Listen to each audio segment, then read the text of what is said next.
नमस्ते। पिछले video lectures में हमने जड़ वाली सब्जियों की खेती के बारे में अध्ययन किया, जिसमें गाजर, मूली और शलजम की खेती का अध्ययन किया, यानी जड़ वाली सब्जियां थी सारी। अब इनका plant protection measures of radish, carrot and turnip के बारे में हम अध्ययन करते हैं कि इसे कि कल्चर प्रैक्टिसेज में कौन कौन से कीड़े या बीमारियां इसको नुकसान पहुंचाती है। पहला इंसेक्ट पेस्ट है एफिड्स, जिसको बोलते हैं मिजस पेर्सियस की। यह इसको काफ़ी नुकसान करता है। एफिड्स होता है, काला सा कीट होता है छोटा सा, जिसके सकिंग टाइप माउथ पार्ट्स होते हैं। तो ये पत्तियों आदि पर बैठ करके ये पत्तियों से सेल से पी जाता है कोशिका रस, जिससे वो पीली पड़ जाती है और मर जाती है। तो ह्यूमिड जो क्लाउडी वेदर होता है, नमी वाला मौसम, इसके लिए काफ़ी लाभप्रद होता है। तो इसके लिए कंट्रोल मेजर्स में क्या करेंगे, स्प्रे दी क्रॉप विथ मेलाथियोन का छिड़काव करेंगे। एंडोसल्फान नाम की दवा बाज़ार में बैन है, इसका प्रयोग नहीं करते। तो मेलाथियन सफिशेंट होती है 0.1% का 10 दिन के अंतराल पर। अब चूँकि ये क्रूसीफेरी कुल की सब्जियाँ हैं, तो इस पर मस्टर्ड साफ्लाई एथिलिया प्रॉक्सिमा, ये भी नाम एक कीट इसमें ये लगती है, साफ्लाई, मस्टर्ड साफ्लाई इसलिए बोलते हैं इसकी ये काटने वाला कीट है। यानी आरी जैसे इसके दांते होते हैं, तो उसकी तरह से काटती है। तो इसका द ग्रब्स मेक होल्स, यह पत्तियों में छेद कर देती है और पत्तियों को नुकसान पहुंचाती है, जिससे बाद में कि वो फ्लावरिंग स्टेज पे तक जाते बहुत ज़्यादा नुकसान में आ जाती है। तो वेजिटेटिव फ्लावरिंग स्टेज दोनों में नुकसान करती है। तो इसके अब चूँकि ये साफ्लाई है, यानी होल करने वाली, काटने वाली, तो इसके लिए स्प्रे कंट्रोल कैसे करेंगे, कार्बराइल नाम की दवा का या डाइक्लोरोवास नाम की दवा का छिड़काव करेंगे, जिससे कि इसका नियंत्रण हो जाए। कार्बराइल 0.2% और डाइक्लोरोवास 0.05% का सप्ताह में इस छिड़काव करेंगे, तो इसको मस्टर्ड साफ्लाई को रोक सकते हैं। इसके बाद है फ्लिया बीटल, फिलोट्रेट्रा स्पेसीज। ये बीटल भी अटैक करती है पत्तियों के ऊपर और सर्कुलर होल्स बनाती है इसका। तो इसको भी, इसके नियंत्रण के लिए क्या करेंगे, कई बार ये इसका प्रभाव इतना ज़्यादा होता है कि जो पत्तियाँ होती है वो स्क्लेनाइज हो जाती है, यानी उसका सिराओं के बीच का भाग सारा खा जाता है, कंकाल से दिखाई देती है। तो इसके नियंत्रण के लिए अपरूट होस्ट को, यानी जो वीडिंग यदि अच्छी तरह से कर देते हैं, वीड्स का छिड़काव करके या होइंग करके वीड्स को निकाल देते हैं, तो इसका प्रकोप कम हो जाता है। तो एक तो ये काम करें। दूसरा, मेलाथियन का स्प्रे करें 0.1% या कार्बराइल 0.2% का 15 दिन के अंतराल पर। इसके बाद है इसमें कैरेट रस्ट फ्लाई नाम का ये कि है सिल्ला रोजेसी नाम का एक कीट लगता है, जिसकी लार्वा जड़ों पर नुकसान करती है और काफ़ी ज़्यादा नुकसान करके ये अनफिट फॉर कंजप्शन, उसका जो जड़ वाला पोर्शन होता है बाज़ार में वही बिकता है। तो जब वो ख़राब हो जाएगा तो उसका उपयोग नहीं हो पाता। और कभी कभी wilting and redness foliage are the main symptoms of above the ground. अब ये जड़ों पर नुकसान करता है, पर ऊपर कैसा पता चले, तो पौधे का सूखना या रेडनेस आ जाना पत्तियों में, इसका पता चल जाता है कि ये जड़ों में कैरेट रस्ट फ्लाई नाम की कीट इसमें लग गया है, गर्भ लग गया, लार्वा। इसके नियंत्रण के लिए ग्रो रेसिस्टेंट वैरायटीज़ ग्रो करेंगे, जैसे नेंटेंस। और showing should be done at proper space and avoid thinning. इसका प्रॉपर स्पेसिंग पे, उचित अनुपात पे, उचित दूरी पर इसकी बुआई करेंगे। तीसरा, destroy the thinned plants immediately. कई बार जब कुछ पौधों को निकालते हैं तो उसको तुरंत नष्ट कर देना चाहिए। और चौथा, fill the holes made up the thinning to avoid the laying eggs by fly. अब जो कुछ पौधे निकालते हैं, जड़ें निकाल बाहर करते हैं, तो उनके जो गड्ढे रह जाते हैं, होल्स बन जाते हैं, उनको तुरंत भर देना चाहिए, नहीं तो वो उसमें जड़ें देंगी। क्योंकि ये जड़ को ही नुकसान पहुंचाती है, तो भूमिगत पार्ट को बचाव करना आवश्यक होता है। और डाइमेथोड नाम की दवा का ज़मीन में बुरकाव करके अच्छी प्रकार से मिला देना पौधों के पास में, डाइमेथोड 0.1% का। तो ये कैरेट रस्ट फ्लाई को रोक सकता है। इसके बाद कुछ बीमारियां लगती इसमें, फंगस डिजीज है, जैसे अल्टरनेरिया ब्लाइट, इसका अल्टरनेरिया रेफिनी और अल्टरनेरिया डक्टाई नाम के जो फंगस होती है उसकी वजह से होती है। और स्मॉल छोटे पीले धब्बे जो पत्तियों के ऊपर या इनके ऊपर दिखाई देते हैं, स्टेम के ऊपर, पोड्स पे और सीड्स पे, दोनों पे। तो इसके नियंत्रण के लिए एडॉप्ट क्रॉप रोटेशन, फसल चक्र का चुनाव करना चाहिए। यूज़ डिजीज़ फ्री सीड, यानी ऐसे बीजों का चुनाव करें जो मुक्त हो इस बीमारी से। बीज में स्वस्थ होने चाहिए। और बीजों को बोने से पहले 50 डिग्री सेंटीग्रेड तापमान पर हॉट वाटर ट्रीटमेंट देना चाहिए, यानी 50 डिग्री सेंटीमीटर जो गर्म पानी होगा इस तापमान का, उसको 30 मिनट बीजों को भिगो करके और फिर उसको निकाल करके ठंडा करके बीजों को बोए। और इसके साथ साथ वावस्टीन 0.2% या डाइथेन M45 0.2% का छिड़काव खड़ी फसल में करके इस अल्टरनेरिया ब्लाइट से बचा जा सकता है। एक बीमारी होती है लीफ स्पॉट, जिसमें पत्तियों धब्बा रोग जिसको कहते हैं, सर्कोस्पोरा कैरोटी। ये भी बड़े बड़े धब्बे पत्तियों पर दिखाई देते हैं और किनारों पर भी इसका दिखाई देते हैं। Segment appears which results in lateral curling, कई बार किनारों से ये थोड़ा थोड़ा कर्लिंग यानी मुड़ाव भी उसमें शुरू हो जाता है। और सीवियर में ये ब्लैक हो जाते हैं। जब बीमारी ज़्यादा अवस्था में आती है, अधिक तीव्र अवस्था में, तो ये काले पड़ जाते हैं। तो इसके लिए भी वो अल्टरनेट जो ब्लाइट के कंट्रोल मेजर्स थे अपने सेम, उन्हीं का प्रयोग करेंगे।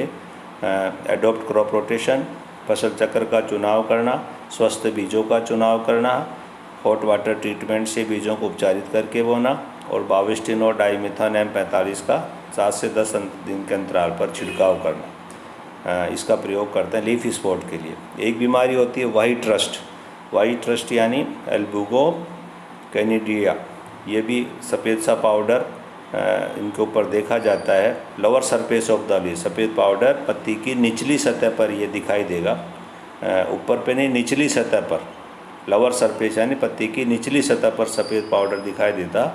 और leaves and flowering shoots get deformed and bear only malformed flowers. तो इसमें पत्तियां और फ्लावरिंग शूट्स है वो भी प्रभावित होते हैं, जिससे कि बीजों का निर्माण नहीं होता और मालफोल्ड से हो जाते हैं। तो इसके लिए भी जो नियंत्रण के उपाय हुए, अवॉइड क्राउडिंग ऑफ प्लांट्स, बहुत ही पास में पौधे लगे नहीं होने चाहिए। तो जब जहाँ ऐसी फसल जहाँ बीज लेना हो वहाँ पर कुछ ऐसे पौधों को निकाल बाहर करें और क्राउडिंग नहीं होना चाहिए। और इसके साथ साथ बोर्डियो मिक्सचर 1% या डाइथेन M45 0.2% का छिड़काव करके इसको वाइट रस्ट को रोका जा सकता है। इसके साथ साथ पाउडरी मिल्ड्यू भी जो एक बीमारी है इसमें, वो भी वाइट पाउडर पैचेज और जो दिखाई देते हैं अपर सरफेस पे, पिछली बीमारी में दिखाई दिया था लोअर सरफेस पे, और ये दिखाई दे रहा है पाउडरी मिल्ड्यू में ऊपरी सतह पर सफ़ेद चूर्ण सा दिखाई देता है। जैसा कि आप लोगों को ज्ञात है, कई सब्जियों में इस तरह की बीमारी होती है, तो इसको ब्राउन और पर्पल हो जाते हैं बाद में, और बाद में पत्ती नष्ट हो जाती है इसमें। तो इसका कंट्रोल के लिए स्प्रे द क्रॉप विथ कैराथियन 0.2% 10 दिन के अंतराल पर कैराथियन का स्प्रे करते हैं। एक होता है ये वाटर सॉफ्ट रोट नाम की दवा, स्क्लेरोटीना स्क्लोटेरियम, ये इसकी वजह से होता है, और ये फंगस की वजह से। और काजेज डीके और कैरेट इज इन स्टोरेज, वहाँ तक यदि भंडारण तक भी ये नुकसान करती रहती है। तो इसके जो प्रभावित जड़ें होती है वो सॉफ्ट हो जाती है, बहुत ज़्यादा वाटरी हो जाती है। White mycelium with black skeleton develop rapidly, कभी कभी काली सी पड़ जाती है, सफ़ेदी सी हो जाती है, और ये बाद तक चलता रहता है, खुदाई के बाद में भंडारण तक। Sometime it also infect the roots in the field, और खेत में भी कभी कभी वहाँ से शुरू होकर फील्ड से शुरू होकर भंडार तक होता है। तो इसके नियंत्रण के लिए फेलो फोटोसैनिटरी मेजर्स, वही खेत में प्रॉपर अंतराल पर उसको बोना चाहिए, क्रॉप रोटेशन का प्रयोग करना चाहिए, फसल चक्र को अपनाना चाहिए। अफेक्टेड रूट्स जो दिखाई दे इस तरह से उसको निकाल बाहर करना चाहिए। और स्टोर द रूट्स, कभी कभी गाजर को रखना पड़े तो 0 से 2 डिग्री तापमान पर रखना चाहिए, जिससे कि इस फंगस का विकास नहीं हो। और डाइथेन M45 0.2% और बाविस्टिन 0.2% का फील्ड कंडीशन में छिड़काव करें। और जिन जड़ों को या जिस गाजर को स्टोरेज में रखना है उसके ऊपर एक बार छिड़काव करके फिर धो के उसको रखें। वेटिंग पीरियड का भी प्रयोग करें। दवा छिड़कने के बाद जितने निर्धारित दिन के बाद ही 3-4 दिन के बाद में बाज़ार को भेजें। तो ये होती है वाटर स्पॉट रोट। इसके बाद ब्लैक रोट और होती है इसमें बीमारी, अल्टरनेरिया रेडिशिनिया। ये भी जड़ों को काफ़ी नुकसान पहुंचाती है, विशेष रूप से गाजर में, बहुत फील्ड एंड स्टोरेज, खेत में भी और भंडारण में भी। तो इसके लिए भी अफेक्टेड रूट्स डेवलप इरेगुलर और circular sunken black area and finally decay. ये पहले इस तरह का रूट्स पे डेवलप होगा और बाद में वो ख़त्म हो जाती है। तो वाइट रोट के जो कंट्रोल मेजर्स हैं उसी का इसमें प्रयोग करेंगे, ब्लैक रोट में भी। इसके साथ साथ ये तो होगी फंगस की बीमारी। इसके बाद बैक्टीरियल डिजीज़ भी होती है जिसमें बैक्टीरियल सॉफ्ट रोट नाम की बीमारी है। इसका एरिवीनिया कैरोटिवेरा और एरिवीनिया एट्रोस्पेटिका जो बैक्टीरिया है ये इसकी वजह से होती है और काफ़ी ख़तरनाक बीमारी होती है। गाजर के स्टोरेज और ट्रांसपोर्टेशन ड्यूरिंग भी ये नुकसान करता है काफ़ी। और इन्फेक्टेड रूट्स बिकम सॉफ्ट, बहुत मुलायम हो जाती है गाजर। कभी हम खरीदे जब देखा करो इस चीज़ों को। और watery and as the rotting progress exude water substance which gives foul odour. कई बार ये जब बहुत ही सॉफ्ट हो जाएगी और उसमें ये सारे डेवलपमेंट होंगे तो उसमें फॉल एक अप्रिय दुर्गंध सी आने लगती है इसकी वजह से। तो इसके लिए क्या करेंगे कंट्रोल के लिए, uproot the infected roots and destroyed. जो ही मान लो 1-2 खेत में मूवमेंट के समय देखते समय कुछ जड़ों को निकाल देखे, यदि इस तरह की बीमारी लग रही है तो उसको निकाल बाहर करें। जड़ों को अच्छी प्रकार से clean the roots and keep dry, उनको निकाल के अच्छी तरह से साफ़ करें। Avoid bruising during the harvesting, grading, transport, storage and handling. इन सब को सावधानी पूर्वक करें, सारी प्रक्रिया हैं। और store the roots at 0 degree temperature और 90% रिलेटिव ह्यूमिडिटी के तापमान पर, 0 डिग्री तापमान पर और 90% ह्यूमिडिटी पर इसका भंडारण करना चाहिए बैक्टीरियल सॉफ्ट रोट से बचाने के लिए। तो ये बैक्टीरियल डिजीज़ होगी। इसके बाद एक वायरस डिजीज़ होती है radish mosaic virus. Radish mosaic virus इसको बोलते हैं RMV। ये छोटा सर्कुलर और इरेगुलर क्लोरेटिक लेशंस होता है पत्तियों के ऊपर, यानी छोटे छोटे धब्बे और गोलाकार इस तरह से दिखाई देते हैं पत्तियों के ऊपर। और एफिड्स के द्वारा ये वायरस ट्रांसमिट होता है।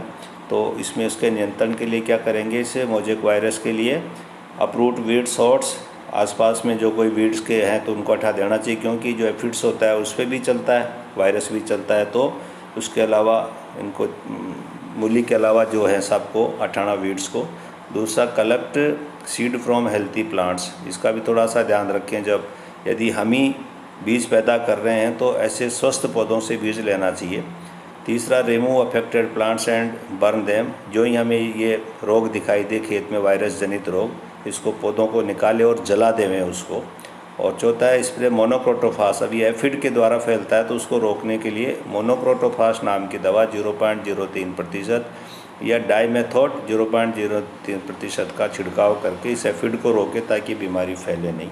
तो इस तरह से ये रेडिस मोज़ेक वायरस होती है। एक टर्निप येलो मोज़ेक होती है जिसका नियंत्रण भी रेडिस मोज़ेक की तरह ही हम कर सकते हैं टर्निप में भी। इस तरह से ये जड़ वाली जो सब्जियां हैं, गाजर, मूली और सलजम के, इनसे प्रोटेक्शन मेजर्स हैं जिसमें कौन कौन से कीट किस तरह नुकसान करते हैं, फंगस वाली कौन सी बीमारियां हैं, बैक्टीरियल बीमारियां कौन सी है, वायरस बीमारियां कौन सी है और उनका नियंत्रण कैसे करेंगे। तो एक स्वस्थ फसल लेने के लिए, मार्केटेबल साइज़ जड़ों के पैदा करने के लिए, अधिक उत्पादन लेने के लिए, इन सब का मैनेजमेंट प्रैक्टिस है उसका ध्यान रखते हैं हम ज़्यादा से ज़्यादा उत्पादन इन जड़ वाली सब्जियों की खेती से ले सकते हैं।